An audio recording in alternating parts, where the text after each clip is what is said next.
This is Rob Crowder, the president of barbecue. Man cannot live on meat alone. So I'm going to do a series of videos on fixins to go very good with your barbecue, whether it's pork, shoulders, or whether it's ribs or whatever. So today, this is one on green beans. We grow our own green beans here at Hardwood Acres. And on this, these are 2 quarts of string beans that have come out of our garden that we've canned and now we're ready to use them.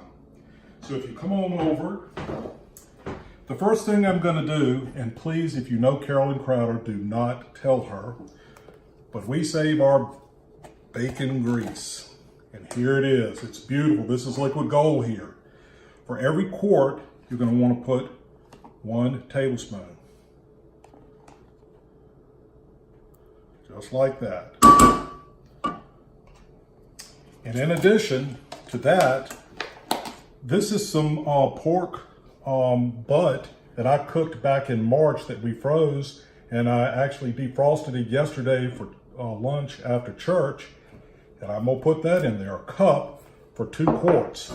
So what you're gonna do is stir all this up. Now I know I said that you don't need meat for everything, but I'm gonna tell you, you can always do a little bit, and you can see that the grease is actually starting to form in there a little bit. It'll melt down as soon as we get it started heating. You're also going to need to put some salt and pepper on it to taste. I like quite a bit of pepper. I'm probably going to lay off the salt because I do have pork in there. And this is ready to go on the stove top right here. So that's fixin' number 1, green beans. I love green beans and I love them this time of year, and particularly when they're fresh out of the garden, but even if they're canned, they're very good. This is Rob Crowder, the president of barbecue.